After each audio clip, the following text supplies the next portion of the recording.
বাম কংগ্রেস জোটের অঙ্ক ম্যাজিক একাধিক কেন্দ্রে চিন্তিত বর্তমান রাজ্যের শাসক দল তৃণমূল কংগ্রেস এবং প্রধান বিরোধী দল বিজেপি। ভিডিওটি শেষ পর্যন্ত দেখুন। চ্যানেলে নতুন হলে সাবস্ক্রাইব করুন, পাশে থাকা বোতামটি বাজিয়ে দিন। কেরলে যা সত্য তা বঙ্গে নয়। কেরলে লড়াই তীব্র হলে পশ্চিমবঙ্গে বাম কংগ্রেস জোটের লোকসভা আসনে একসঙ্গে লড়াই করবে।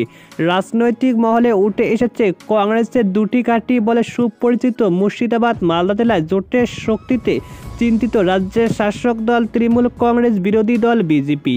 সূত্রের খবর, পশ্চিমবঙ্গে বাম কংগ্রেস জোটের নজরে রয়েছে 7 থেকে 10টি আসন।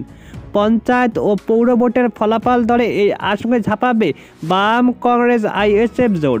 উত্তর দিনাজপুর, মালদা, বীরভূম, মুর্শিদাবাদ, পূর্ব বর্ধমান, পুরুলিয়া জেলা মিলিয়ে অন্তত 8টি আসনে বামফ্রন্ট ও কংগ্রেস ভোটের অঙ্কে ম্যাজিক তৈরি করতে পারে। ব্যালট গিলে নেওয়ার মতো বিতর্কিত ঘটনা ঘটেছে সর্বশেষ পঞ্চায়েত ভোটে। গণনায় র্যাগিং নিয়ে দেশজুড়ে আলোচিত হয়েছে শাসক দল তৃণমূল কংগ্রেস। বাম কংগ্রেস দাবি করেছে পঞ্চায়েত ভোটে এই র্যাগিং ফলাফলে মুর্শিদাবাদ থেকে বড় চমক আসবে। জেলায় 3টি আসন বহরমপুর, মুর্শিদাবাদ ও জঙ্গিপুর জোটে আশাবাদী বর্তমান বাম কংগ্রেস আইএসএফ। ইতিমধ্যেই বহরমপুর কেন্দ্রে তৃণমূল প্রার্থী করেছে ইউসুফ পাঠানকে, যা মেনে নিতে পারেনি তৃণমূলের একাংশ নেতাকর্মী। এই বিক্ষোভের নেতৃত্ব দিয়েছে আবার তৃণমূল বিধায়ক ভরতপুরের হুমায়ুন কবির। তৃণমূল কংগ্রেস ছেড়ে বহু নেতাকর্মী কংগ্রেসে যোগদান করেছে। পঞ্চায়েত ভোটের ফলাফল ধরে বামফ্রন্টের অন্যতম লক্ষ্য হল পূর্ব বর্ধমান জেলা। এই জেলায় পঞ্চায়েতে বাম শিবির শতাংশে তৃণমূলের কাছে প্রবল চিন্তার কারণ।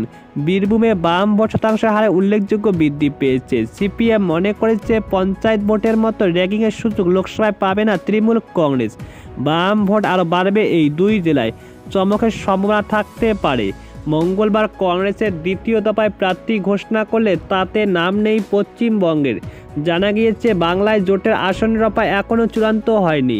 সিপিএম রাজ্যের সম্পাদক মোহাম্মদ সেলিম বলে, বাম প্রার্থী তালিকা চূড়ান্ত, কংগ্রেস দ্রুত তাদের মতামত জানাক।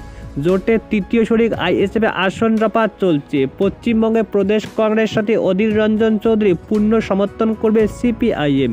তবে বহরমপুর কেন্দ্র থেকে লড়াই করবে অধীর রঞ্জন চৌধুরী, তা নিশ্চিত। সবচেয়ে নজর থাকবে এবার, ইতিমধ্যে রাজ্যে তা বলা বহু।